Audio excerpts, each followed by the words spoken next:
Hello, welcome back to Anthem, Andari and the Theater of the Mind. Episode kali ini gue bakal ngobrol sama foundernya Tuku. Langsung aja kita sambut Andanu Prasetyo. Halo. Gue gak pakai banyak basa-basi di awal ya, karena kayak wah pasti bakal banyak nih yang kita obrolin ya. Betul, seru nih. Apa kabar Andanu? Ini gue kayaknya satu-satunya yang manggil lu Andanu ya. Orang-orang kayak manggil lu Tio. Ada juga Andanu. Kita berapa lama nih kita ketemu nih ya? Kayak terakhir tuh 2018 waktu itu gue undang Andanu Prasetyo ini ya main ke siaran radio gue. Kita tuh ngebahas tentang dia menjadi sopir, sosok inspiratif. Dulu gue ada fitur namanya sosok inspiratif, salah satunya dia nih. Pokoknya sekarang juga bisa inspiratif dikit lah ya. Amin, selalu sih. Gue juga kalau terakhir nonton kayak ngobrol-ngobrol lo sama siapa di podcast mana gitu ya, itu emang ada aja tuh ilmu-ilmu yang gue petik, asik. Tapi selalu sih, kalau udah ngobrol gini pasti kan gue kan anaknya nyantai banget. Jadi pada saat gue ditanya, gue jadi membentuk jawaban dan akhirnya itu juga ngingetin gue juga kayak oh iya ya gue harusnya begini, kayak begitu. Ini harus dipertahankan dan sebagainya. Jadi undangan-undangan kayak gini juga membentuk gue banget sih buat kayak reflektif dikit gitu kan tentang apa yang sudah baik dan apa yang perlu diperbaiki gitu. Wow, jadi sekalian nih sambil cerita sambil kayak ngasih note to self gitu ya. Bener. Tapi kabar lo asik nih sekarang ya? Alhamdulillah, ya pasti lagi kalau kita dengar terakhir lagi banyak yang sakit-sakit juga ya teman-teman di Jakarta kita. Tapi so far tetap harus kita lawan nih, karena kalau cuma virus-virus ini tetap yang kalau kita selama punya semangat dan punya hasrat lebih, biasanya juga recovery jauh lebih cepat sih. Iya, setuju. Intinya kayak lo optimis aja gitu kan. Harus. Dan tetap ngopinya Tuku sih kalau gue. Bagus. By the way, awalnya nih ya gue kayak kepikiran undangan Danun seru.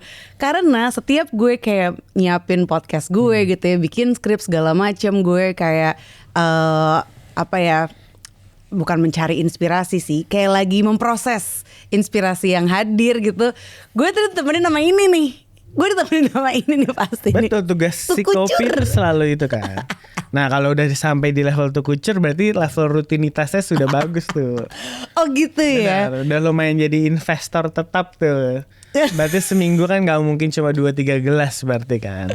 Enggak sih, gue setiap hari at least 1 gelas gue. Jadi one day nanti akan ada masanya di kulkas rumah orang udah gak disediain sirup merah atau teh doang, tapi udah ngeluarin kopinya udah. Sumpah, kopi. Itu yang terjadi. Itu udah lo pikirin dari kapan tuh? Maksudnya kayak bayangan atau imajinasi itu tuh, kayak nanti di rumah orang nih nyuguhinnya pakai si Tuku ini nih. Sebenarnya agak lama sih, karena nama tukucur ini kan tuku dikucur, dituang dan bisa dibeli dalam bentuk curah. Jadi ada 2 di sana yang gue pengen. Satu, Tuku selalu jadi pengen ningkatin konsumsi kopi Indonesia dulu dengan kita cari cita rasa dengan harga yang lebih terjangkau. Nah sekarang kita masuk ke dalam konteks format. Nah botolan ini disiapin supaya ngajak orang untuk mengurangi plastik dengan dia beli dalam bentuk wadah tertentu dengan gelas, botol kaca atau apapun di rumah mereka.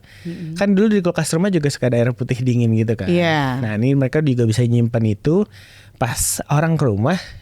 Mereka udah bisa serving gitu, nggak harus beli Tuku sebenarnya, tapi dengan mereka punya kopi yang lebih proper di rumah, semoga itu menjadi sebuah habit baru dan akhirnya juga membentuk konsumsi baru, demand baru terhadap kopi-kopi Indonesia. Nggak harus Tuku, tapi format itu dimulai sama Tuku dan semoga juga orang mau beli dalam bentuk curah. Jadi orang bisa nanti ke coffee shop nggak cuma to go kayak di bule-bule, tapi mereka bukan belinya udah literan gitu, karena memang ini buat kopi gue pagi ini dan juga buat gue nyajin ke tamu-tamu. Makanya pas pandemi disuruh ngobrol tuh, waktu itu kita bikin Zoom meeting sama beberapa pelaku industri kopi, hashtagnya ngopi di rumah. Kita dari Tuku nggak lama ya udah kita langsung ngeluarin aja botol 1 literan kita gitu. Wah itu botol 1 literan lo juga bisa dibilang tuh pioneer juga sih. Karena waktu awal-awal pandemi itu kan belinya waktu itu akhirnya di e-commerce. Seringnya kan kalau yang beli seliteran gitu tuh harusnya beli di e-commerce, bener kan? Karena kita butuh lead time buat nyiapin itu semua kan. Sebenarnya teman-teman kita kayak Kopi Sana juga jualan kopi 1 liter. Oh iya deh. At that moment. Cuma pada saat itu ada dan kita formatnya adalah yang penting orang bisa beli dalam bentuk curahnya itu sebenarnya kita pengennya. Jadi itu kita angkat dan alhamdulillah itu nyelamatin kita semua yang membuat tadinya Tuku juga drop salesnya. Akhirnya kita bisa bertahan di pandemi tanpa harus lay off, tanpa harus pengurangan gaji apapun, dan akhirnya kita tetap bisa growing lagi abis itu. Dan yang bikin seru bahkan botol kita aja itu kita bisa jadi pinjem-pinjeman antar coffee shop jadinya. Oh gimana tuh ceritanya? Karena kan kadang botol kan tiba-tiba demand-nya naik. Mungkin supply botol at that moment juga nggak banyak. Jadi kita yang saat itu mungkin punya stok lebih karena kita sudah memforecast agak banyak kan. Kadang kita kafe ini pinjam berapa butuh? 50 botol, 100 botol. Jadi ya pandemi itu benar-benar bikin seru banget sih. Dan gue bersyukur banget kita di industri kopi karena jadinya dari ngobrol di Zoom itu kita dapat solusinya untuk tetap orang beli ngopi di rumah. Dan alhamdulillah semoga itu yang bikin orang-orang tetap waras ya. Dia tetap, karena di Tuku tuh kita juga punya masalahnya everyday luxuriesnya gitu. Jadi dengan ngopi Tuku aja semoga itu udah ngubah mood hari lo dan bisa nganterin lo buat lakukan hal-hal yang baik atau lebih produktif gitu. Wah itu kejadian banget lagi di gue. Pengennya gitu terus makanya. Sumpah asli, ini gue bangun tidur aja gitu ya, kayak kepikiran wah hari ini harus gini, tenang, ada Tuku di kulkas. Itu beneran kejadian tau gak sih, keren banget ya. Dan lo udah mikirin tuh sebelumnya ya kayak. Karena kalau gue inget pas misalnya waktu gue di Melbourne gitu ngelihat skena kopinya gitu, memang yang seru itu bukan masalah kopinya yang enak gimana dan bikinnya pakai mesin kopi yang bagus atau enggak, tapi yang gue sangat senang memang exchange energinya itu sih, kayak pagi-pagi nyapa baristanya juga nyapa balik, ngobrol sama neighborhood sekitar, dan gue ngerasa itu positif banget sih. Dan pada saat gue bikin Tuku di awal, yang paling gue bikin nyaman tuh memang jaga tokonya sih, buka toko sendiri. Pagi-pagi udah ada yang ngantri gitu kan, terus langsung kayak Mas Tio udah buka belum, bentar ya aku siap-siap dulu. Habis itu bikin, terus pagi hari kita juga tes kopi dulu kan, kasih dulu ke tamu. Udah yang ini gak usah bayar, cobain aja, kasih bantu feedback gimana rasanya. Mereka bantu kita kalibrasi. Jadi banyak hal-hal kecil yang justru kayak itu gue kangenin banget, karena that energy sih yang bikin bertetangga itu. Dan akhirnya bertetangganya pun jadinya kita bisa eksplorasi, nemu es kopi tetangga itu kan es kopi tetangga nggak dari awal soalnya kan. Itu benar-benar ngulik-ngulik bareng kan di toko. Oh, gue taunya justru awalnya yang itu es kopi susu tetangga. Kalau awalnya banget tuh yang mana? Awalnya banget sebenarnya kita jualannya kopi susu tetangga. Kopi tetangga base-nya adalah sebuah roasting profile dan grade kopi yang memang gue siapkan untuk orang yang pendatang baru minum kopi, minumnya mau pakai gula dengan harga yang tidak terlalu mahal. Karena ada yang artisan, yang specialty grade, gue ada lagi itu terpisah cepetnya blend. Nah yang tetangga blend buat si kopi susu tetangga memang dihadirkan buat itu. Makanya dulu gue jual yang kecil gitu 9.000, 10.000. Jadi karena gue cuma pengen lebih terjangkau dulu sebenarnya. Cuma 4 bulan jalan ternyata mereka maunya bisa minuman dingin. Bingung kan gue, biasa gue cuma pakai gula aren bubuk. Nah momennya dapat deh tuh, gue pulang salat Jumat lihat gula di cendol. Nah, gue coba beli cendol, gula pisahin, gue campurin, nggak enak teman. Akhirnya kita masak sendiri gula arennya sampai sekarang. Makanya bisa dibilang kalau kita gula arennya beda ya memang karena kita proses itu semua sendiri. Berarti kuncinya Tuku tuh menurut lo es kopi susu tetangga nih ya, yang kayak happening banget, yang gue nagih banget jujur. Itu tuh kopinya, susu atau krimnya, atau di gula aren nih menurut lo?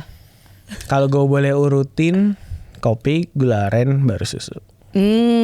Oke. Kalau secara produk ya.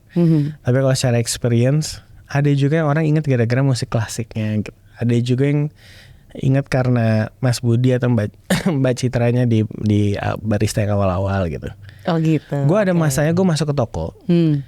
Gue harus motretin barista gue sama tamu-tamu. Saking tuh tamu juga nggak tahu gue yang punya. Terus mereka lebih akrab sama si barista gue kan. Jadi kalau ya udah gue cuma jadi tukang foto at that moment. Tapi the more gue mulai nongkrong lagi, mulai jaga toko, itu gue paling seneng sih. Bagaimana gue punya tetangga yang terbukti hubungan tetangga di pagi hari itu sampai malam 7 pagi sampai jam 10 malam itu yang menyelamatkan gue di pandemi kemarin. Oke, wow. Jadi pandemi lo nih apa ya? Rasanya tuh nggak sehampa itu ya? Banget. Nggak sama, justru itu seru banget sih. Banyak hal baru yang lo dapat dari pandemi ya? Banget. Gue melihat di luar gue juga di pandemi, gue lahiran anak gue. Oh iya, pertama kita ketemu tuh lo masih single. KTP lo ya gue nggak lihat sih.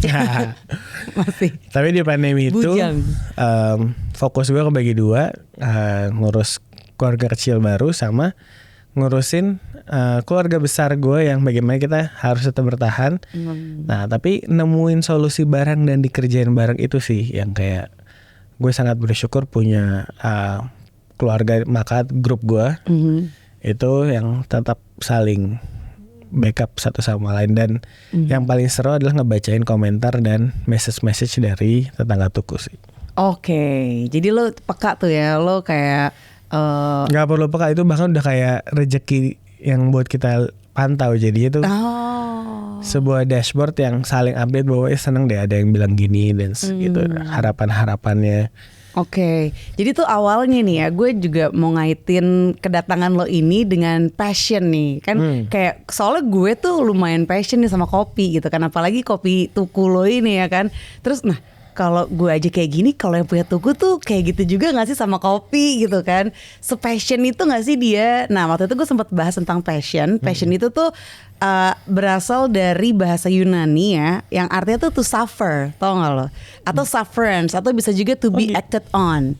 Dan dia juga berasal dari bahasa Latin yaitu passio, kata kerja dari kata kerja patior ya, yang artinya tuh to suffer, endure, resign. Jadi sebuah istilah yang digunakan untuk menunjukkan emosi atau kecenderungan yang kuat dan sulit dikendalikan atau hampir nggak bisa dikendalikan, atau kecenderungan sehubungan dengan orang atau benda tertentu.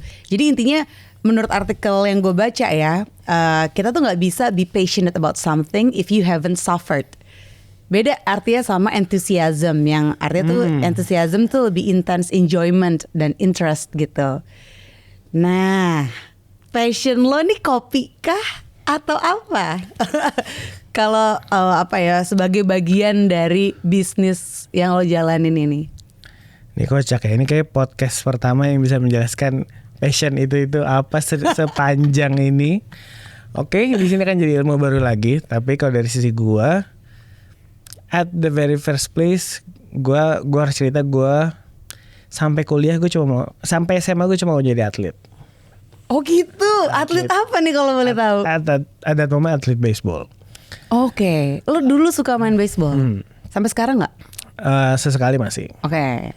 Nah tapi ya udah, pokoknya nggak ada yang hasrat yang gimana lah. Long story short, kopi pun gue tidak peminum.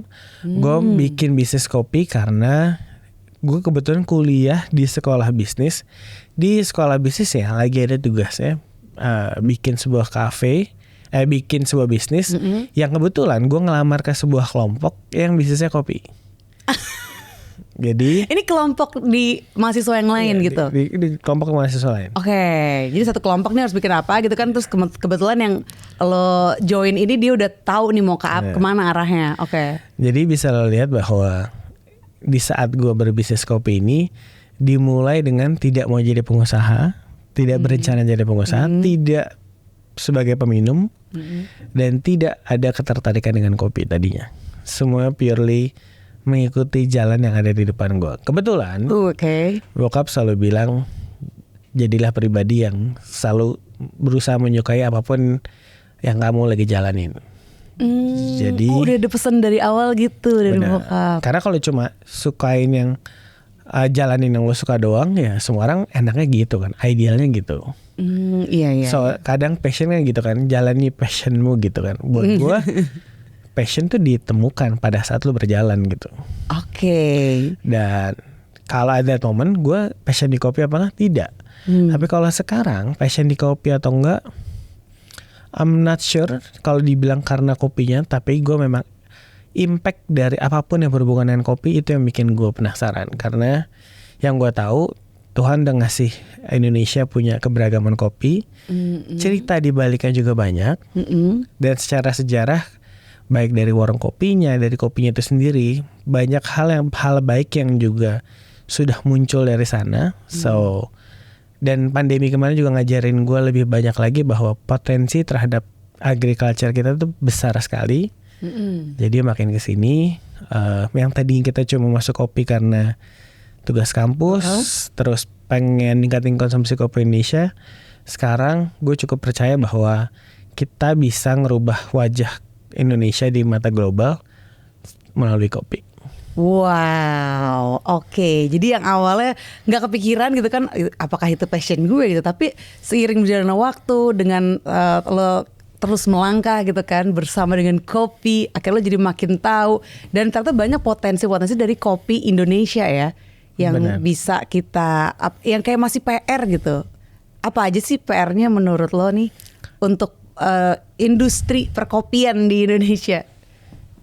Ih banyak banget sih tapi kalau gue share tahapannya dari awal kita bikinnya ada 5. Satu itu ningkatin konsumsi kopi Indonesia, yang kedua itu memperbaiki apresiasi terhadap kopi Indonesia, yang ketiga memperkuat ekosistem industri kopi Indonesia, yang keempat membawa kopi Indonesia di kancah global, yang kelima membuat bumi menjadi lebih baik. Wow, oke.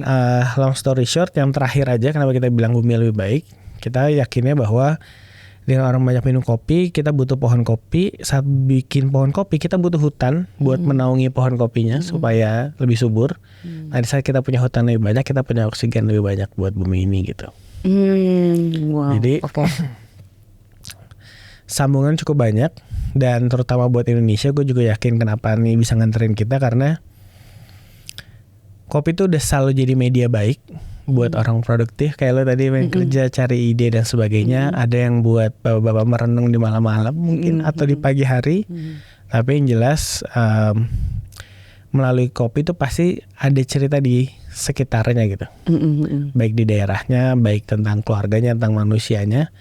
So sebenarnya banyak hal baik bisa dimulai dari kopi, dan akhirnya secara bisnis pun gue pengen buktiin bahwa lebih banyak manfaatnya kok kalau kita bisa fokusin di kopi gitu. Jadi kita negara sebagai produsen, kita juga bisa jadi negara konsumsi yang tinggi, tapi dengan apresiasi yang lebih baik, dengan kekompakan kita di industri, mungkin kita bisa ngerubah wajah Indonesia di global gitu. Amin. Wah, itu impian gue juga sih. Ini by the way, lo udah menjelajahi kopi di berbagai daerah di Indonesia nih, di mana aja? Nah, gue harus jujur di sini bahwa gue bukan anak yang senang banget ke kebun. Karena lo nge-mall senengnya lo ya. gue masih anak kota banget. Bahkan gue lebih sering ketemu sama petani gue di Jakarta daripada gue ke kebunnya langsung. Oke. Tapi memang kalau cuma Jawa Barat gue masih suka lah ke kebun. Tapi kayak kebun utama gue yang di Aceh gitu, gue belum. Insya Allah tahun ini gue akan main ke sana. Kalau menjelajahnya belum, tapi kalau nyicipin, yes, gue udah coba banyak banget dulu di awal kita baru mulai kopi kan 2008. Udah cukup macam-macam banget sampai di titik ini bukan masalah nyobanya banyak dan macam-macam, tapi pick satu petani dan beberapa kebun yang kira-kira mau kita berhubungan baik, terus kita bangun bareng-bareng gitu. Karena yang kita butuhkan punya satu ekosistem baik tadi kan. Jadi ya gue nggak bisa ngambil semua kebun, tapi beberapa kebun yang gue maintain yang dinaungi sama sister company itu kan namanya Beragam. Nah di situ kita banyak tuh berhubungan sama petani-petaninya, sama daerah-daerahnya kita. Jadi nggak cuma masalah ngambil kopinya, tapi kita bisa ngapain di situ. Oke. Kayak kita di Aceh kemarin pernah diminta tolongin beli hutan gitu. Diminta tolong beli hutan. Tapi jangan bayangin kayak wah beli tanah di developer gitu, nggak. Ya tetap aja itu sebuah perjanjian dengan kaum adat di sana. Intinya kalau tanah hutannya sudah dibeli, jadi nggak bisa ditebang. Wow. Jadi Berarti lo ikut berkontribusi untuk apa ya, restore hutan itu ya nggak sih? Bener, karena kalau nggak takutnya hutannya dipapas, dibuat sayur dan sebagainya. Sementara kita butuh cadangan air yang lebih besar di pegunungan-pegunungan tersebut. Jadi bisa nggak yang ini ditahan gitu ya, waktu itu. Jadi ya ini kan yang bisa kita lakuin hal sekecil apapun. Yang penting kita bisa punya ekosistem yang baik tadi gitu. Itu lewat beragam tuh ya. By the way, sister company lo tuh ada apa aja sih? Sister company Tuku tuh? Kalau di Maka Group, turunannya akan ada holding namanya Suka sama Tuku. Yang di Tuku tuh fokusnya di kopi, ada Tuku sama beragam tadi. Tuku buat di hilir, beragam buat di hulu. Terus kalau yang di Suka tadi itu buat yang food. Jadi di dalamnya ada Toots House, ada Futago, ada beberapa brand-brand lain yang kita coba. Tugasnya juga mengeksplorasi agrikultur Indonesia mana lagi yang bisa kita utilize lebih gitu. Wow, seru. Ini berarti kalau tadi ada satu kebun di mana di Aceh ya. Itu ada di mana lagi? Yang diolahnya bareng sama beragam. To be noted, gue nggak memiliki kebunnya. Tapi kita berhubungan baik ya pasti ada Aceh, di Jawa Barat juga ada beberapa kebun, di Flores juga ada, di Bali juga ada. Tapi ya ada beberapa lah. Oke, jadi di sana tuh ada tim dari Sinika yang berangkat ke sana untuk kayak rutinitas gitu ada sih pasti. Oke, semuanya ya kayak kecuali lo. Wah, Bener. boleh nih one day gitu ya kita kayak syuting podcast dari salah satu kebun di sana. Harus sih karena iya dong. Biar kita tahu gitu keadaannya kayak gimana dan impactnya apa nih yang udah yang punya manfaat gede banget berkat kerjasama dengan beragam gue pengen bilang nggak usah nyari impact. Jadi kayak kita lagi sustainability banget, nggak usah. Just rasain bedanya hidup di sana sama di sini gitu. Just nikmatin bedanya betapa makan cuma lalapan dengan sambal aja tuh ternyata udah sangat menyenangkan gitu di sana. Orang sore-sore gabut tapi cuma jalan sedikit nanti ketemu adik-adik di sana, terus kita bersenda gurau sama mereka tuh udah gini aja udah cukup happy ya ternyata. Iya udah gitu yang bengong tuh ternyata udah menyenangkan ya gitu. Bengong tuh the best. Karena kan sekarang menurut gue ya, humanity tuh tantangan terbesarnya adalah pikiran mereka sendiri. Bener. Nah maksud gue kemarin gue ngomong kalau kita bisa ngajak teman-teman yang di kota ini ke hulu, mungkin kita akan sadar bahwa ternyata hidupnya gak perlu gini-gini amat ya ternyata ya. Iya.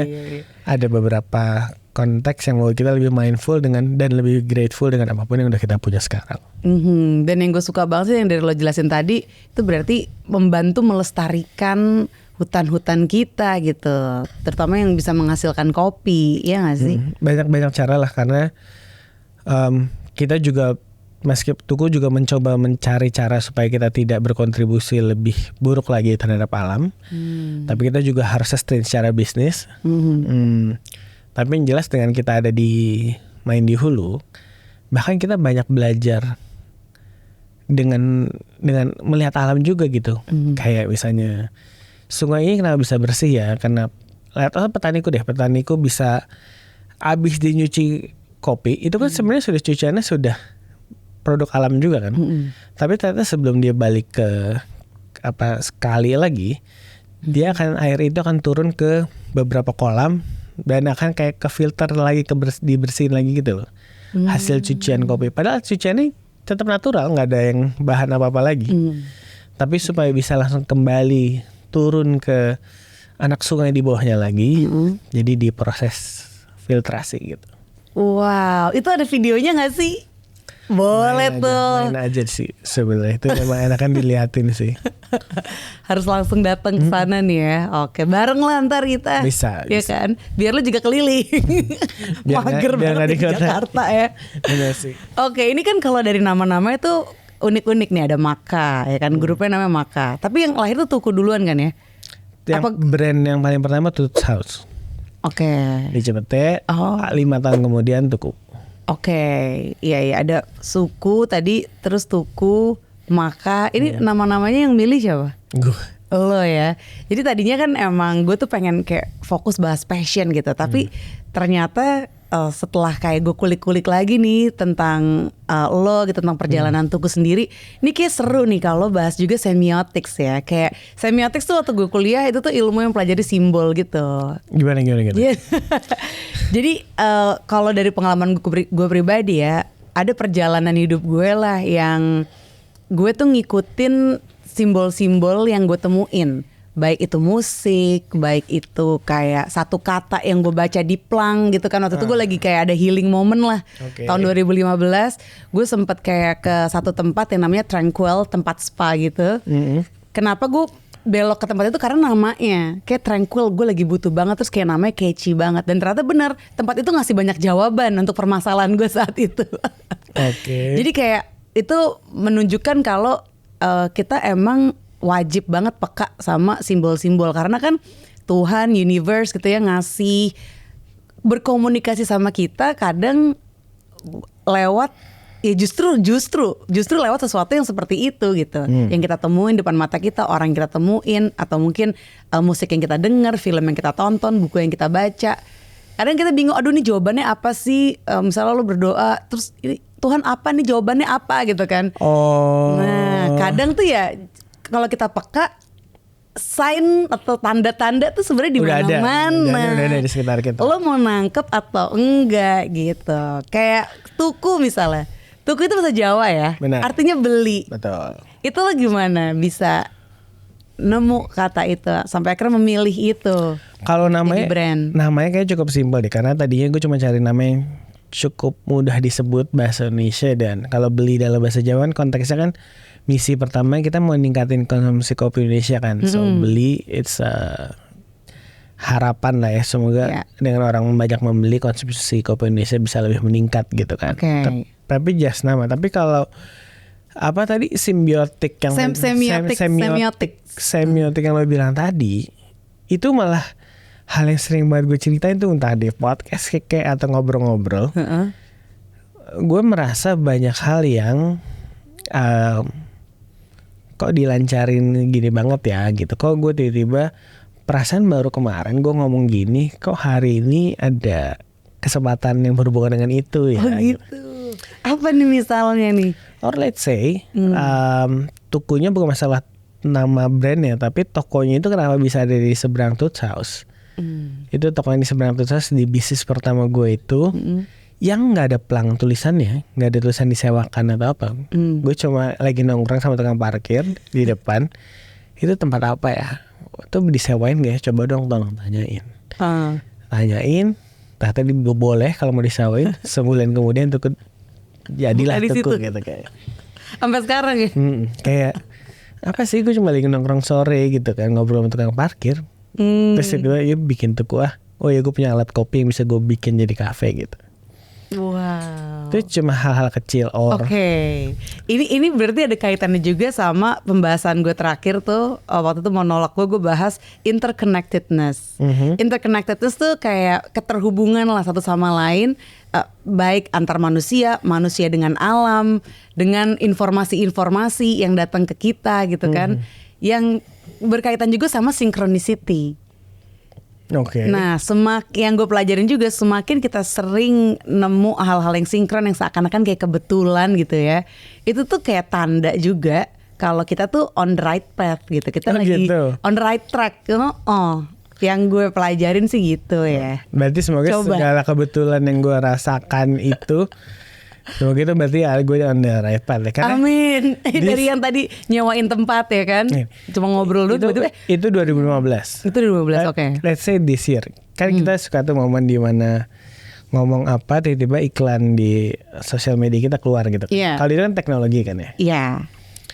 Kalau gue pernah baru ngobrol sore ini dalam sebuah meeting, gimana ya caranya kita bisa ngangkat keberagaman kopi Indonesia. Terus kopi yang kita produksi ini bisa dimanfaatin sama orang lebih banyak. Tercetuslah waktu itu, apakah mungkin kita bikin sebuah liquid coffee yang bikin orang bisa bikin base es kopi susu tanpa dia punya mesin kopi.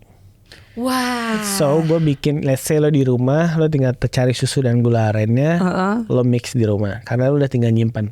Sama aja lo kayak mungkin nyimpan, kalau teman-teman ada yang minum alkohol, kita kan lo punya gin gitu, berarti kan sudah base-nya kan. Iya. Tinggal lo campur apa, itu dibikin. Kalau base itu bisa tahan berapa lama sih? Itu yang penting sih. At this moment sih kita baru 2 bulan, tapi kita juga lagi nyiapin yang buat lamaan lagi. Tapi maksud gue pengen gue share adalah, itu baru ngobrol di meeting ya, sorenya. Teknologinya belum ada, cara bikinnya belum ada. Besoknya ada dalam 3 hari berturut-turut ada 3 brand kompetitor gua yang ngontak gua, bilang butuh sebuah liquid kopi yang bisa bikin kita bikin kopi lebih banyak gitu. Wow. Apakah iya itu sekedar kebetulan atau memang sudah ada kebutuhannya? Ini kalau gue dari konsumen ya, beberapa bulan lalu, sebenarnya udah agak lama sih ya, mungkin tahun 2 tahun lalu, gue kepikiran kayak gue beli deh mesin kopi gitu. Ada sih di rumah, tapi untuk yang kayak kapsul gitu. Oh iya. Nah tapi untuk yang kayak bener-bener grindingnya segala macam tuh perlu nggak sih? Cuma nanti gue udah beli, ujung-ujungnya gue beli tuku-tuku lagi ya kan. Pengennya yang sekali jadi, pengennya kan yang lebih simple gitu. Terus racikannya udah lebih tepat dan udah lebih suka, udah terlanjur suka rasa kopinya itu sendiri gitu. Duh gimana ya? Kalau ngomong kayak gini, berarti kebutuhannya itu udah ada. Sebenarnya ada gitu ya. Kalau bahas interconnectedness gue waktu itu, jadi ada satu scientist lah namanya Lothar Schaffer. Waktu itu dia ngobrol sama Eckhart Tolle gitu, spiritualis di channelnya Eckhart Teaching di YouTube gitu ya. Dia bilang kalau memang sesuatu itu justru asalnya tuh dari yang non empirical gitu, yang nggak bisa di observe, yang nggak bisa dieksperimentasikan. Yang kata dia, ini sebagian scientist itu nggak suka tuh kalau dia ngomong kayak gitu, karena kan scientist pengennya sesuatu tuh yang empiris, yang bisa dieksperimentasikan, bisa dilihat lah, bisa di observe gitu kan. Tapi menurut dia, even subatomic particles gitu ya, kalau dipecah-pecah ada elektron, foton dan lainnya lah ya. Itu elektron kalau ditaruh di ruang hampa aja, itu tuh dia bisa vanish, dan dia vanishnya tuh nggak benar-benar menghilang gitu, tapi dia berubah jadi gelombang. Tapi gelombangnya itu pun juga dia cuma bisa ngebayanginnya aja, itu bentuknya kayak gelombang gitu. Interconnected itu ada hubungannya sesuatu yang emang terlihat sama yang nggak kelihatan dan bahkan nggak bisa diobserve gitu, yang non empiris. Dan itu bentuknya adalah forms menurut dia. Forms tuh informasi gitu. Jadi informasi tuh sebenarnya ada di mana-mana ya kan. Betul, itu betul. Iya kan. Dan kita bisa terinspirasi. Maksudnya itu bisa menginspirasi kita. Bisa menginspirasi kita kalau ada informasinya gitu. Oke, ini sudah podcast apa? Gue tadi dapat definisi passion, sekarang gue ngomong gelombang. Mungkin kalau gue cuma tahu ada semesta yang mendukung sama law of attraction gitu ya. Law of attraction. Gue cuma tahunya itu. Tapi kalau ini ya bener, semuanya ada, antara kita dapat dari luar or luar juga mendapatkan sesuatu dari kita yang akhirnya. Yes. Intinya kita semua satu gitu kan. Jadi dengan pemahaman interconnectedness, kalau dari sisi psikologi juga emang kita tuh terhubung satu sama lain. Jadi apalah itu diskriminasi gitu, apalah itu perpecahan gitu kan. Karena yang itu cuma kayak pemahaman yang dangkal aja sih menurut gue. Tentang kayak perbedaan tanpa ngelihat kita tuh sebenarnya ada saling keterikatannya juga gitu. Ada kebutuhan satu sama lain. Jadi gue seneng banget tadi denger cerita lo, bahkan yang kontak lo tuh 3 kompetitor lo ya. Kompetitor lo.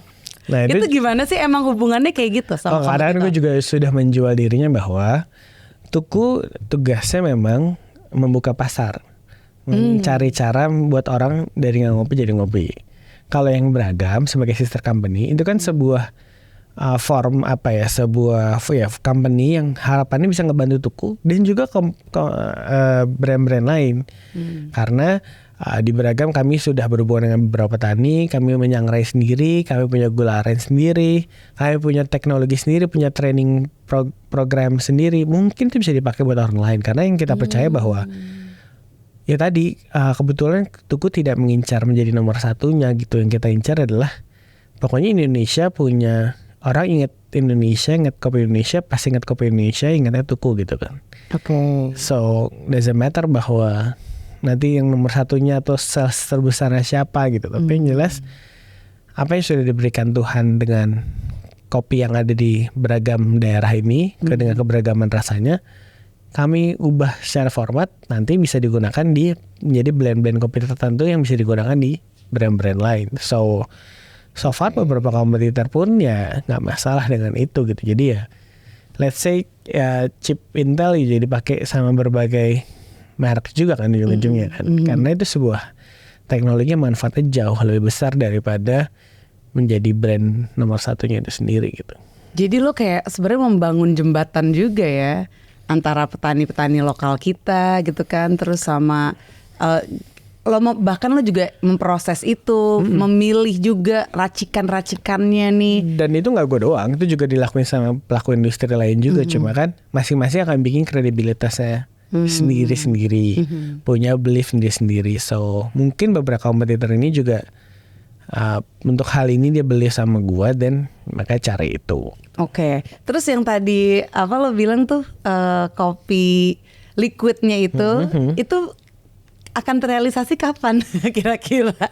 Soon, sebentar lagi.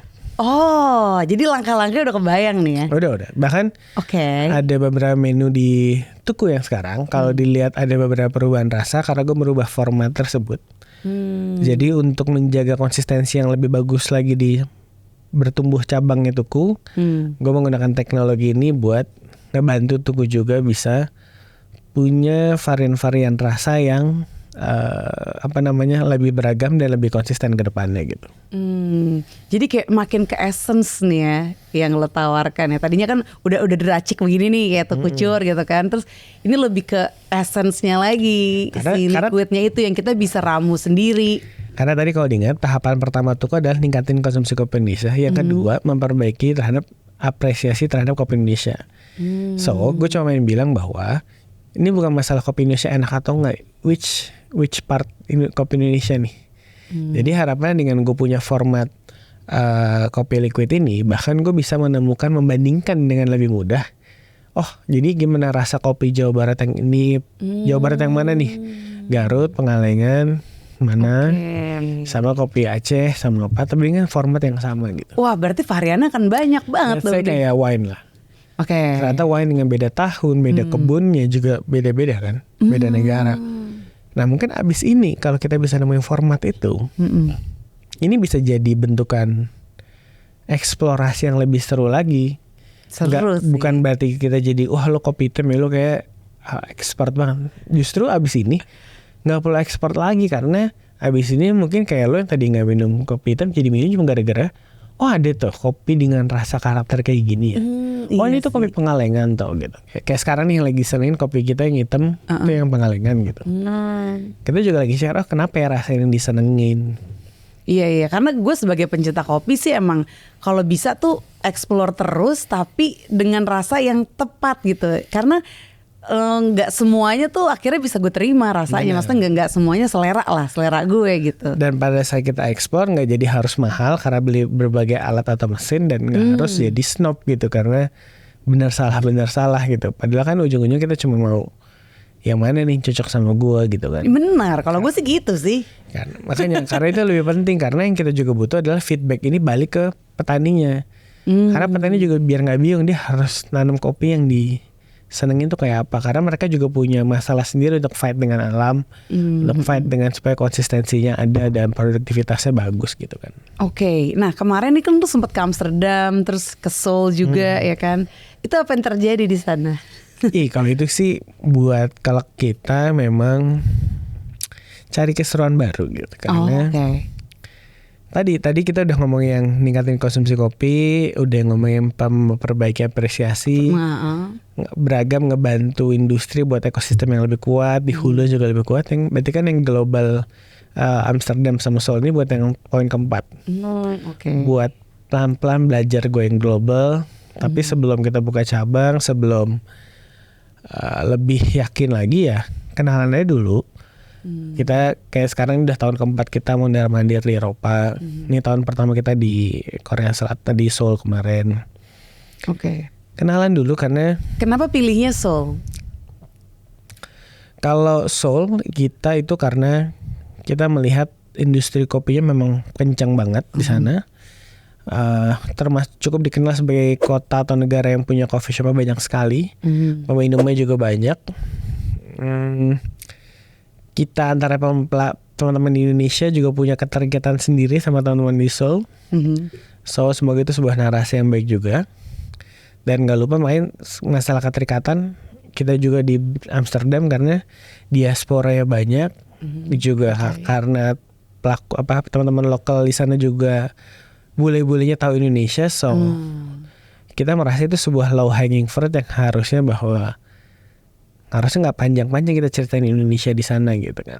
So why not kita pursue itu lebih cepat, karena itu sebuah low hanging fruit yang mungkin bisa menjadi awal dari kita membuka kopi Indonesia lebih baik lagi di level global gitu. Oke, nah responnya mereka gimana tuh?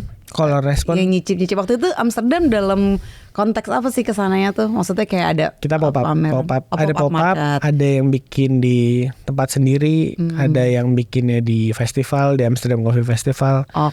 Kita bareng Rumah Indonesia, bareng Dua Coffee pernah, bareng Heyo Coffee pernah, Suasana Kopi pernah gitu. Yang di Seoul juga gitu ya? Kalau di Seoul kita sendiri, kita brand Tuku barengan sama teman kenalan kita lah di Korea gitu, dari Korean Coffee. Respon mereka gimana nih begitu nyicipin gitu kan kok? Selalu kayak kalau kayak misalnya orang kayak paling kayak apa nih baru nih rasa kayak gini. Terus kalau di Eropa juga gitu, bahwa gue nggak tahu kalau kopi dingin pakai gula ini bisa seru sedelicate ini gitu.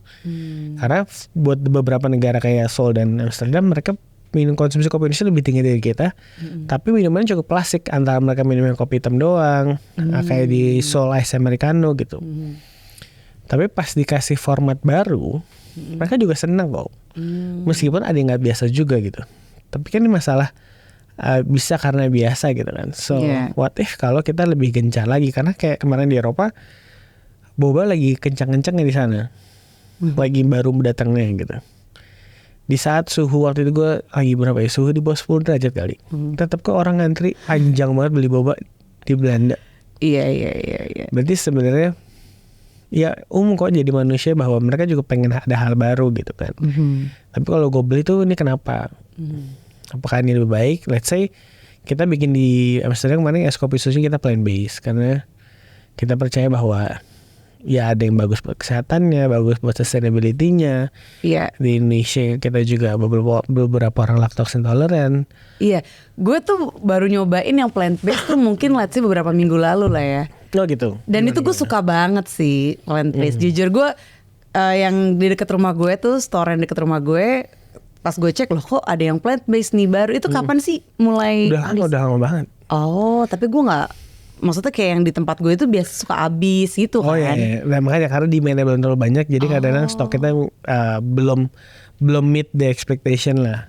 Dulu tuh bahkan kita pernah pakai rice milk, kita pernah coconut milk, kita pernah pakai oat milk, kita juga masih explore terus.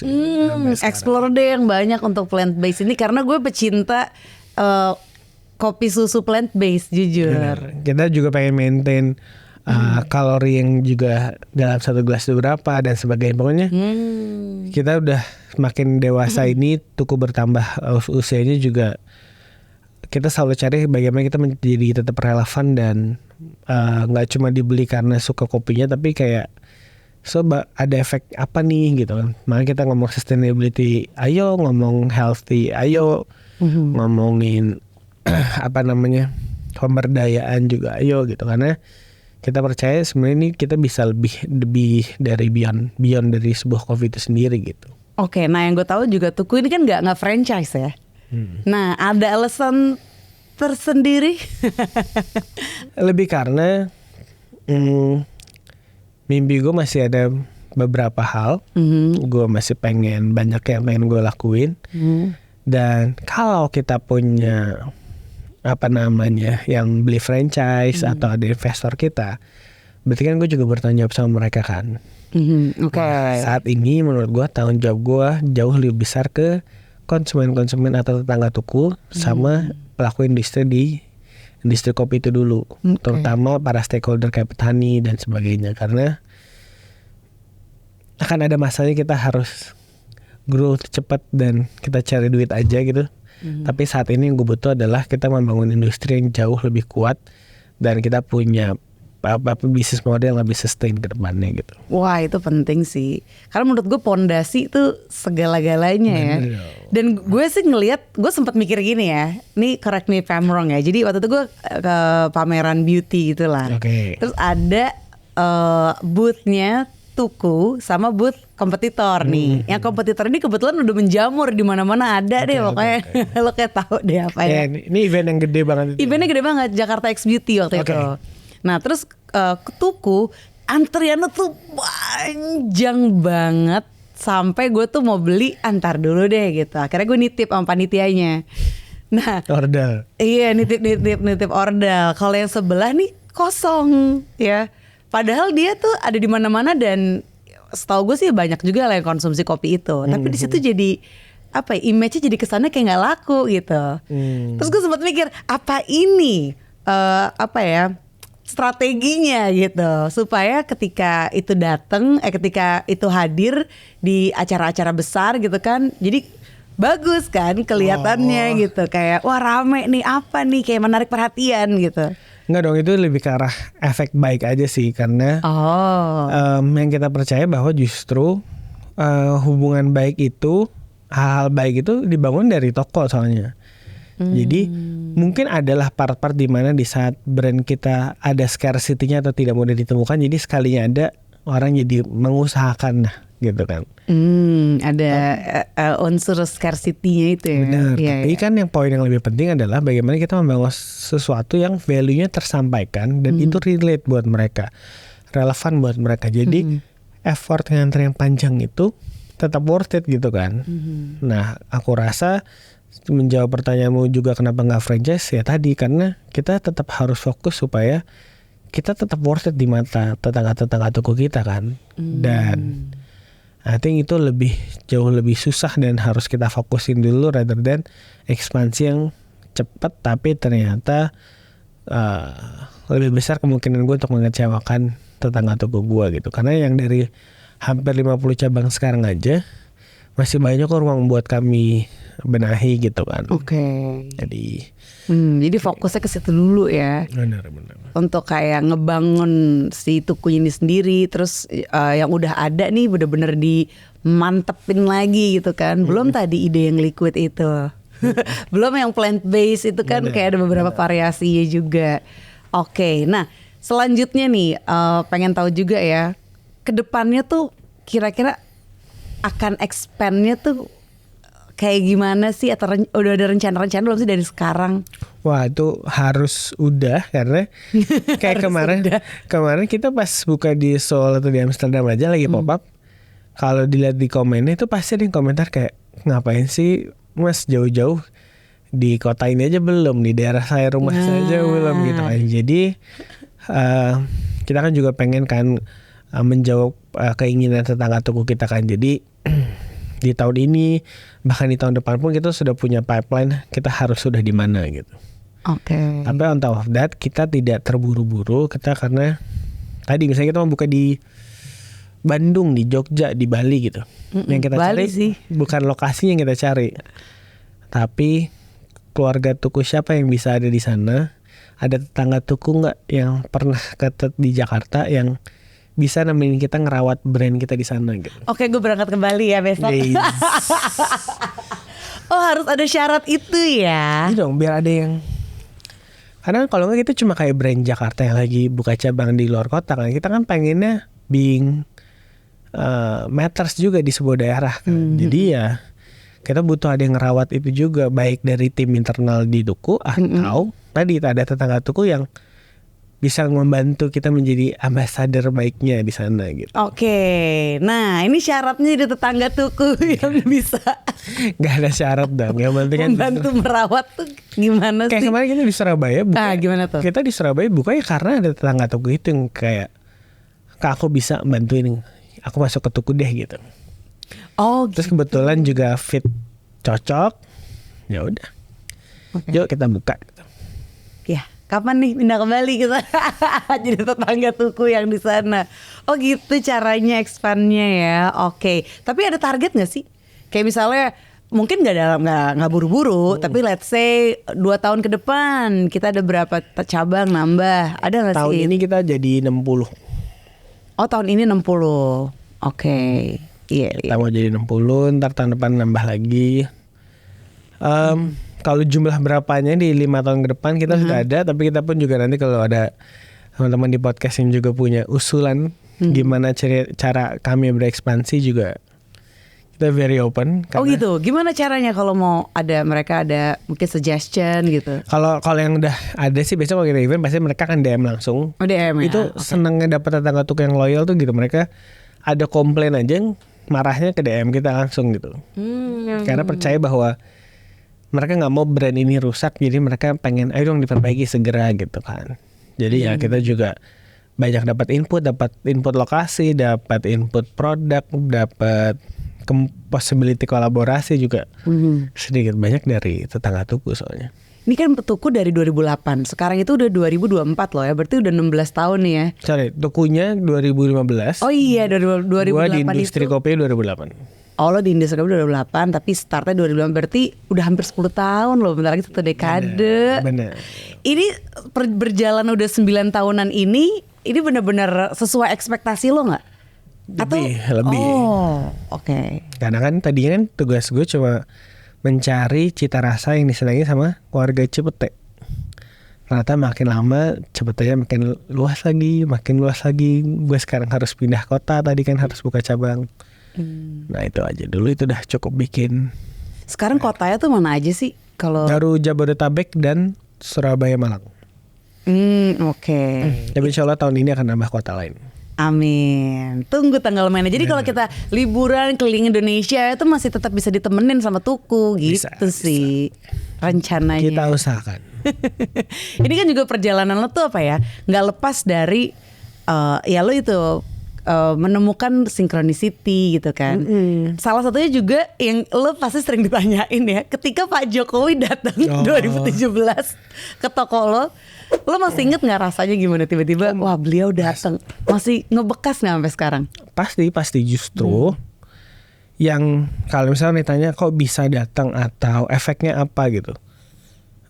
Yang aku ingat tuh bukan momen itu, justru momen let's say salah satu yang pesan yang membekas tuh pas momen beberapa detik pas Bapak ngomong kayak misalnya manfaatin momentumnya. Oh gitu, ada pesan-pesan. Pas wejangan itu disampaikan, terus atau beberapa obrolan yang terjadi secara nggak sengaja ketemu di lokasi lain. Jadi sejak sama hari Jokowi. Sejak hari itu kalau ketemu sama Bapak secara tidak sengaja, kan suka tuh Bapak kita jalan ke sebuah acara tiba-tiba salaman gitu kan. Yeah. Misalnya tiba-tiba ketemu gitu. Mas Tio, apa kabar? Satu diinget, gue seneng banget kayak merasa terhormat sekali. Yang kedua ditanya berapa cabang. Oh gitu. Kita ketemu lagi nih berapa cabang. Kan jadi kayak oh ini beneran nih di harus banyak gitu kan. Oh ini tugas tau gitu kan. Tapi ya udah dari situ jadi jadi sebuah ya udah itu sebuah keseruan yang kita telan aja sampai sekarang. Jadi sedikit banyak menjadi brand pengen bisa jadi brand yang nationwide, being global ya. Ada wejangan Bapak juga yang kita coba jalanin gitu. Meskipun tidak dijalani sesuai harapan Bapak, mungkin Bapak pengen lebih cepat lagi, yang lebih 1000 cabang gitu dalam setahun. Waktu itu disebut 1000 kayak gimana caranya bisa 1000 kayak sulit sih gitu kan. Tapi kan kita kan tetap jadi orang Jawa ala asal kelakon kan, jadi ya kita tetap akan berusaha ke sana. Kita tetap, let's say pesan Bapak jangan terlalu banyak ekspor produk mentah gitu, harus setengah jadi yang punya nilai tambah lebih. Makanya liquid coffee tadi, gula aren tadi. Wah terima kasih Pak Jokowi, teman saya ini banyak mendapat. Pasti banyak teman-teman yang brand-brand lain juga yang didapat didatengin Bapak juga pasti kan ada wejangan-wejangan tersendiri juga pasti. Wow, lo ada role model gak sih dalam berbisnis gitu? Ada sih, tapi gue nggak bisa mention karena beliau orangnya nggak pengen di mention. Oh gitu. Orang terkenal. Nggak, gue yakin lu juga nggak akan tahu orang ini. Tapi kalau gue tahu sosok beliau dan brand yang dia jual, dan gue tahu, gue pernah ada di satu meeting, gue akhirnya bisa satu meeting sama dia. Itu meeting bisa berhenti cuma gara-gara kayak ada jembatannya ambruk di pulau sana, di tempat mereka berproduksi. Ya mereka harus menjadi first response, yang bukan jadi Pemda di sana yang merespon untuk bencana yang terjadi di sana. Jadi saking mereka sudah berhubungan baik sama komunitas di tempat mereka berjalan gitu. Oke. Jadi hopefully gue bisa seperti mereka yang mengutilize agriculture Indonesia. Amin. Dan tetap fokus membesarkannya tanpa harus menjadi brand yang kayaknya ini brand atau apa ya, brand besar banget gitu. Kalau pendapat lo tentang sebut aja ya Starbucks tuh gimana?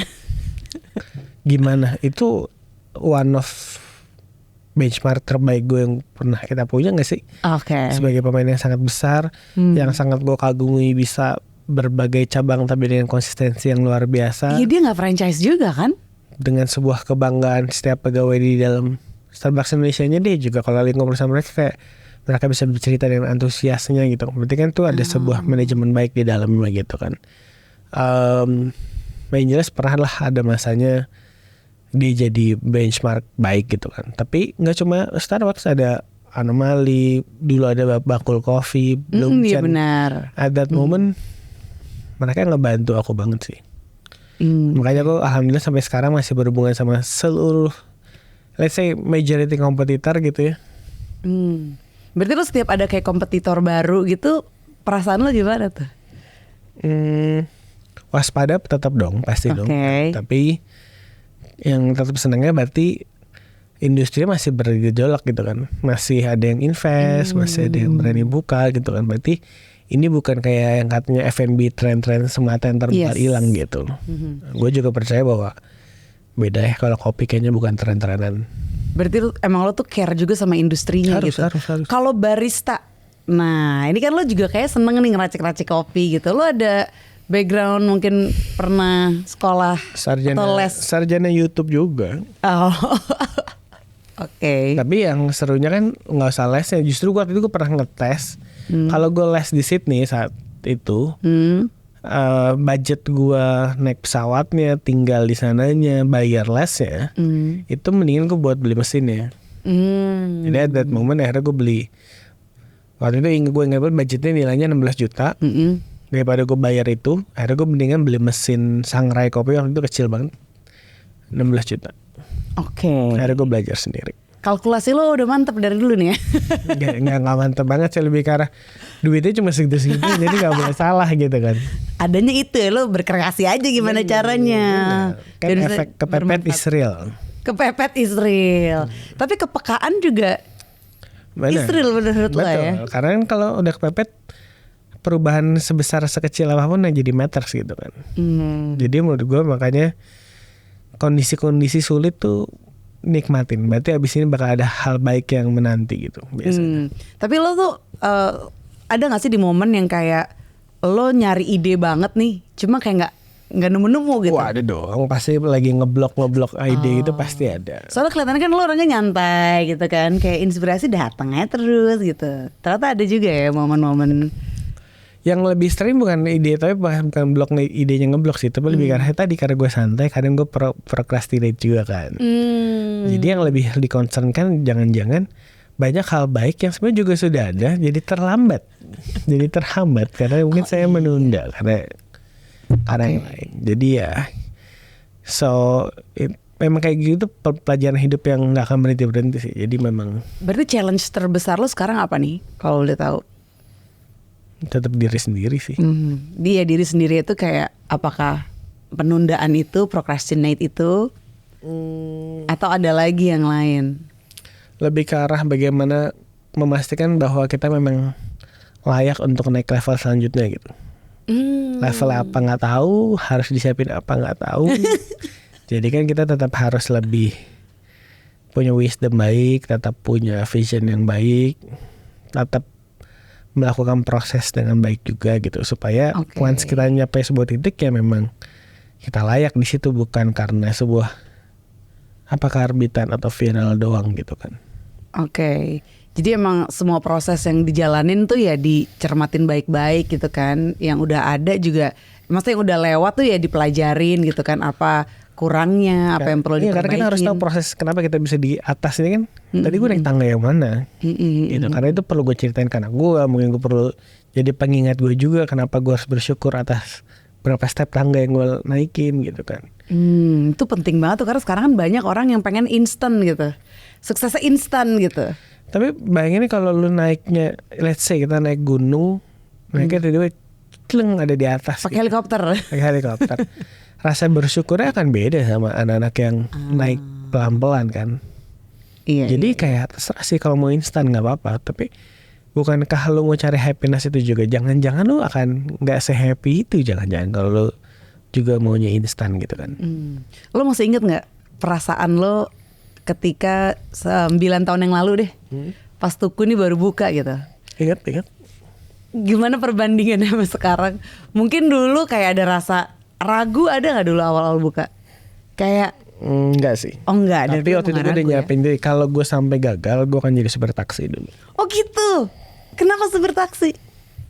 Karena itu sebuah level hidup yang gue approve bahwa I'm okay with that. Oh. Oke. Gue tetap kerja di tempat yang ber-AC, gue dapat UMR, gue tetap ketemu orang ngobrol. Intinya lo ber-AC ya? Mager ya. Dan lo seneng interaksi, ketemu orang. Gue melihatnya gitu, gue tetap bisa jadi supir taksi yang baik lah. Kalaupun gue ternyata bisnisnya gagal. Selain Pak Jokowi, interaksi yang bermakna banget nih, yang kayaknya ngasih banyak lesson buat lo tuh pas kapan? Dan nama siapa tuh?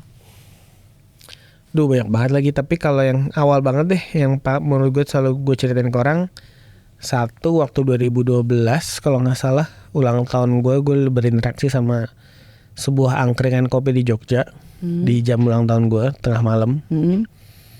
Di sana gue belajar ngeliat interaksi manusia Indonesia banget deh, pokoknya yang dia nyapa gue kayak mas dari Jakarta ya, kelihatan banget nih kamu orang Jakarta, yuk di sini duduk di angkringan gitu, ngobrol gitu. Jogja tuh emang itu ya, gitu. Interaktif banget, terserama. Ya udah gue diajar itu satu. Terus interaksi lanjutannya gue lihat pas nyamperin kakak gue di Melbourne.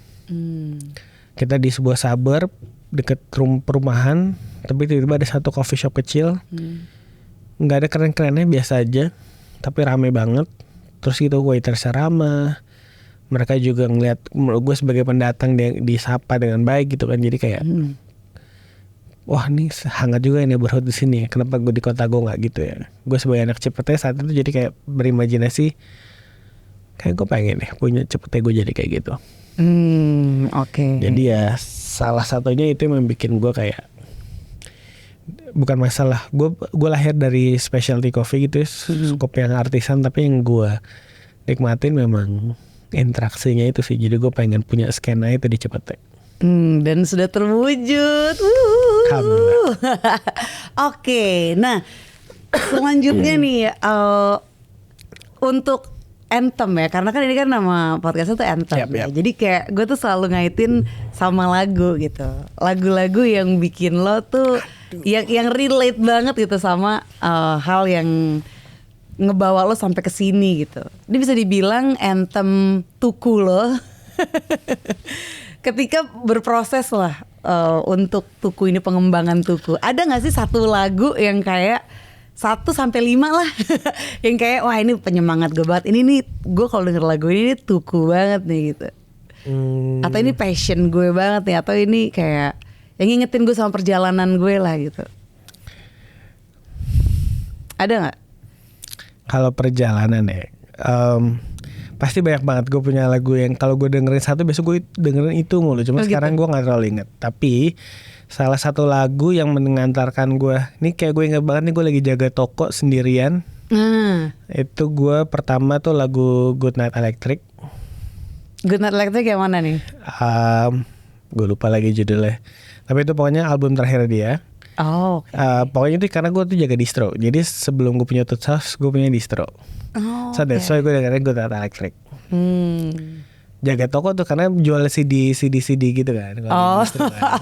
oke. Distro di mana sih waktu itu? Di cepet ya di tempatnya Toots House. Oh, sekarang. di Toots House itu ya, iya. Terus The Adams yang Halo Benny dan kawan-kawan tuh semua. Benny. Itu semua itu aku jaga toko gue. Terus nyambung lanjut Andre Harihandoyo. Itu juga kayak salah satu CD yang kayak gue amazed sama dia, musiknya dia lah di situ. Ini masih jaga toko nih. Masih jaga semua yang gue sebut itu semua gue jaga toko. Oke. Terus Jadi momen jaga toko lo tuh emang momen-momen lo mendapatkan anthem lo. benar perubahan gue introvert jadi extrovert gitu di situ. Oh gitu. Karena gue Lo jadi extrovert emang sekarang? berdasarkan tes sih gitu tuh. Emang dulunya introvert yakin? Ya kalau dites ya, gue nggak tahu. Oke, ini ada perubahan. Wow. Gitu. Oke. Baru denger nih gue cerita perubahan ini nih. Terus. Pas Tuku lagu yang juga penting Iru masih gue. Sebuah pianonya dia itu karena itu memang gue pasang, gue sengajain buat kayak kenapa lagunya ini yuk gitu. Itu kok kenapa musik klasik. Nah buat gue waktu itu gue menyamakan musik klasik itu adalah sama kayak kopi, sesuatu yang sangat sederhana ada di sekitar kita tapi dibikin ribet. Musik klasik udah kita dengerin dari kartun pun juga musiknya klasik gitu. Cuma karena klasik jadi berat gara-gara yang main musiknya aja kadang-kadang pakai taksido gitu. Jadi kita nontonnya juga harus sangat-sangat well groomed gitu kan. Oke. Padahal tuh sebenarnya kalau didengerin ada di semua aspek hidup kita gitu. Makanya dan kebetulan lagu yang sering gue pasang di rumah saat itu. Oke. Di luar Beethoven dan kawan-kawan. Ada lagi mungkin? Nah, kalau di dalam hubungan usaha nggak ada, tapi Percintaan? nggak. Tapi gue pengen mempamerkan betapa nggak jelasnya lagu gue. Gue bisa tiba-tiba dengerin Katy Perry pun gue bisa. Oh, Katy Perry. Fireworks, bukan ya? Ya, ya geng itu semua lah. Gue bahkan punya satu rekaman yang video filmnya dia itu. Oh, Ya udah gue juga nggak jelas kenapa gue nonton itu, cuma lo mungkin suka kali sama karakter Katy Perry, suaranya enggak? yang gue tuh seneng, kayak gue gara-gara nonton video itu, jadi gue seneng melihat sebuah proses kayaknya. Jadi gue bisa, atau nih satu lagu lain, gue bisa nonton dulu Idola Cilik gitu. Gue seneng lihat proses anak-anak ini belajarnya gitu. Lo segitu enjoy the process ya? Kayaknya. Itu oke banget sih, karena banyak orang yang nggak bisa enjoy gitu, pengen cepet resultnya aja, pengen hasilnya kayak gini cepet gitu kan. Mungkin karena gue iri dengan ngelihat kok mereka bisa melakukan dengan penuh passion itu ya kali ya. Atau waktu gue nonton Di Atas Rata-Rata gitu, anak-anak indie gitu, kayak senang ngeliat mereka berhasil nyanyi itu dan puas mereka nyanyinya gitu. Atau nonton musikal Laskar Pelangi gitu, kelihatan kan pas mereka terakhir tuh mereka happy dengan sudah selesai. Gue seneng liat gitu nih. Oke. Kalau sekarang Tuku, lo udah puas belum nih sama Tuku yang sekarang? Belum lah. Oh belum ya. Bersyukur sudah, tapi kalau puas belum. Karena selalu nambah lagi harus kemana lagi, karena kalau puas bahaya kan. Iya bener juga. Ntar jadi stuck gitu kan, jadi nggak mau berkembang. Yang penting bersyukur kan. Bersyukur. Tapi bersyukur tuh emang kayak gue beberapa kali denger nih lo ngobrol gitu kan di podcast, terus lo juga terus ngedepanin gitu bersyukur. Kayak itu bener-bener kuncinya banget buat lo ya. Karena itu perasaan yang harus ada di saat kita memulai dan juga saat kita menikmati hasil. Dengan kita memulai dengan bersyukur, berarti lo manfaatin apapun yang ada di sekitar lo.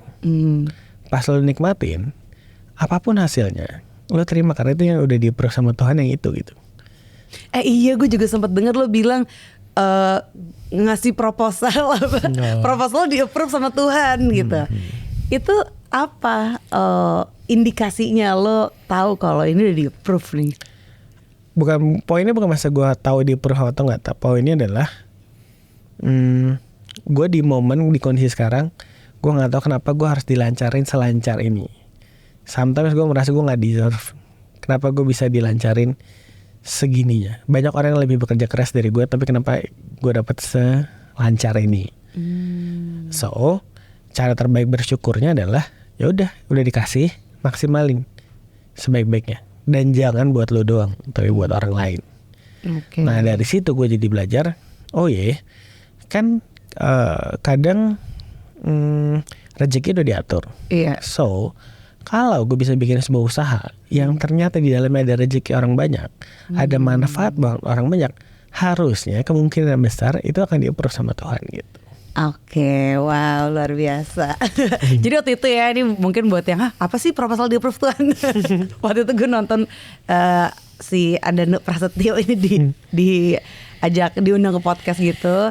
Terus dia bilang ya intinya proposal bisnis, dia bikin proposal bisnis yang di-approve sama Tuhan gitu. Dan maksudnya ya ini, siapinlah proposal yang biar bisa di-approve sama Tuhan gitu. Intinya cari manfaatnya sebesar-besarnya gitu. Ini lo dapet ide kayak gini dari mana?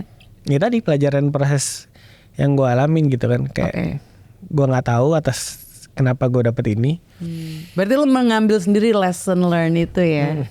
Oke, jadi ketika ngerjain sesuatu yang lebih besar lagi dengan tuku yang lebih besar lagi sekarang, lo juga udah dengan lebih lapang lagi, lebih ikhlas lagi kayak, karena kan ngerjain sesuatu yang besar tuh juga butuh tenaga, waktu segala macam. Akhirnya lebih legowo lagi ngerjainnya, lebih semangat lagi. Pasti orang punya cara macam-macam buat dia termotivasi lah. Ada yang karena status, ada yang karena duitnya, ada yang karena apanya. Gue juga karena duit kok gitu. Tapi pasti ada satu momen yang kayak duit juga udah gak cukup gitu. Atau menjadi dapat panggung di situ udah gak cukup begitu. Oke. Wow, thank you banget ya Andanu udah sharing-sharing nih di podcast Anthem. Terakhir dong, ada gak nih yang mau lo sampein untuk pengusaha kopi dan juga penikmat kopi di Indonesia? Pengusaha kopi, ini aja. Kalau gue lagi dalam teman-teman pelaku industri kopi, nggak gue doang. Gue lagi butuh banyak anak muda baru yang mau masuk industri kopi, mau masuk usaha, tapi masuknya di hulu. Gue lagi butuh bantuan di sana. Jadi gue butuh sudut pandang baru dan energi tambahan di kondisi hulu, karena negara kita, yang gue tahu negara kita tuh udah di setting sama Tuhan itu punya agriculture. Jadi gue butuh punya banyak pemikiran baru supaya how to utilize them lebih optimal lagi. Gimana kita memberikan nilai tambah supaya kita punya produk-produk, punya konsep-konsep yang lebih seru lagi untuk menunjukkan ekonomi kreatif Indonesia gitu. Oke, di hulunya ini lo ada kayak pemetaan deh bahasa gue. Kayak misalnya di mananya gitu, ya, di bagian mana gitu. Kadang orang kalau udah punya bikin kopi kan bikinnya kafenya atau kan bikinnya pabrik kopinya. Tapi sebenarnya kita juga butuh prosesor, kita butuh petani di sana, kita juga butuh teman-teman yang mendistribute bahan baku di sana gitu. Yang ngeliatin di hulu di sana, dan kan harus ngerasain enaknya tinggal di hulu gitu. Enaknya at least kalaupun enggak punya shelter di sana, terus kan pasti ada beberapa hari, seminggu tinggal di sana. Enak banget kayak punya tempat kabur gitu. Dan percayalah, one day berapapun bisnis yang kita kejar secara material, ujung-ujungnya kayak pengen kita nikmatin tuh pasti kumpul sama keluarga, nikmatin hidupnya. Nah kemungkinan itu akan lebih besar kayaknya kalau kita punya kehidupan di daerah pedesaan, bukan di kota. Lo ada ini gak sih kayak impian gitu, di daerah sini nih gue harus ada juga nih shelter buat gue gitu. Kalau misalnya gue mau kayak lagi penat gitu kan sama perkotaan, gue kesana. Ada nggak? Ada kemungkinan gue di daerah Malang situ. Oh gitu. Kenapa di situ?